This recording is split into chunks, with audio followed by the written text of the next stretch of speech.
For those of you who ordered your brand new Ariens Sno-Thro online this season, this is how it's going to show up in your driveway. In the exact same crate that we boxed it up in at our Ariens Sno-Thro plant in Brillion, Wisconsin. Though we do include assembly instructions inside the box, we're going to take you through a step-by-step procedure of unboxing and assembling your new Ariens Compact Sno-Thro. So if you're ready, follow along and let's begin. Cut the bands from around the Sno-Thro crate and open the box. Remove the cardboard inserts from the box and tear down the crate's walls by grabbing each side of the crate and pulling down. Remove all cardboard reinforcements and inserts. Locate the discharge chute assembly and the setup guide in the envelope adhered to the chute bag. This setup guide is a pictorial, step-by-step instruction sheet showing the out-of-the-box assembly procedure. Set the discharge chute assembly aside and review the setup guide to help you through the assembly process. Remove the discharge chute rotation rod from the box and set aside. Remove all remaining cardboard inserts and discard. Remove the literature pack located around the lower handlebars of your Sno-Thro and review the material inside, including the operator's manual and the engine manual for your unit. After reviewing the operator's manual, refer back to your setup guide for assembly instructions. Start by loosening, but not removing, the handlebar hardware on both sides of the unit. Loosen, but do not remove the hardware where the upper and lower shift rods meet. Remove the plastic from the dash panel and position the shift lever in the selection farthest to the left. Remove the packaging material from around the clutch levers and the hand grips.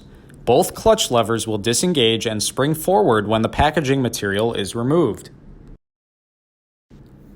Cut and discard the cable tie securing the upper handlebar assembly to the shift arm.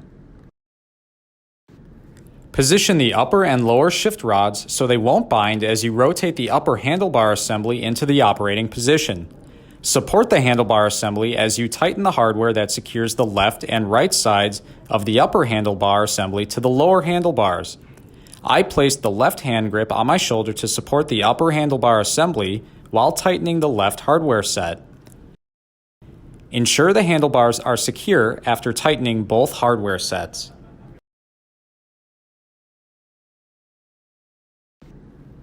Align the upper shift rod with the hardware through the lower shift rod and tighten the shift rod hardware.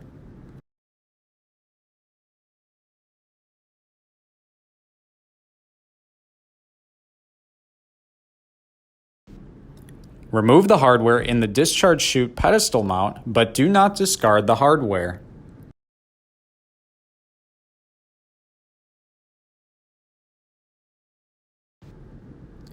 Position the discharge chute over the discharge opening in the housing and align the holes in the chute pedestal with the holes through the pedestal mount. Reinstall the hardware removed in the previous step, but finger tighten only. You want the chute to remain loose for now.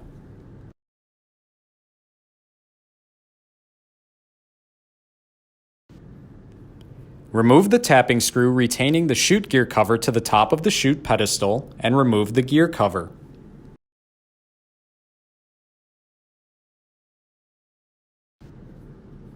With a needle nose pliers, remove the spring clip at the back of the gear through the chute pedestal, but do not discard.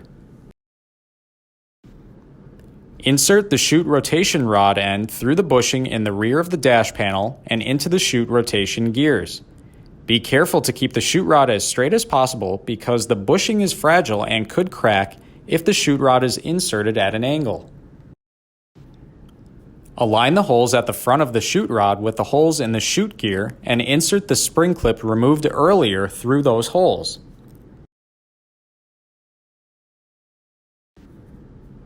Reinstall the chute gear cover to the top of the chute pedestal and secure with the original tapping screw.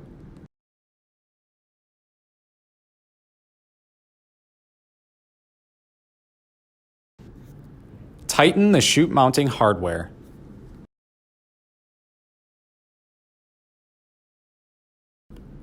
Test the chute rotation. Install the cable hanger onto the chute rotation rod. Position the chute deflector lever in its rearmost setting. Remove the hairpin and the bushing from the end of the chute deflector lever.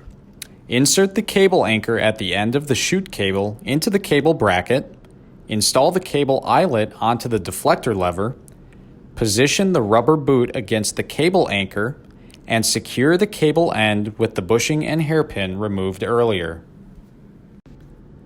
Test the functionality of the chute deflector lever. Remove all plastic and any other remaining packaging material from the unit. Remove the oil fill plug at the top of the auger gear case and check to see that oil is present. Gear case oil is a dark red color and should appear at the bottom of the fill plug. Then, reinstall the fill plug and tighten. If you don't see oil in the gear case, contact your nearest Ariens dealer before using your unit. Ensure the area behind the unit is free of obstructions. Then, push down on the handlebars and carefully move the unit off of the pallet.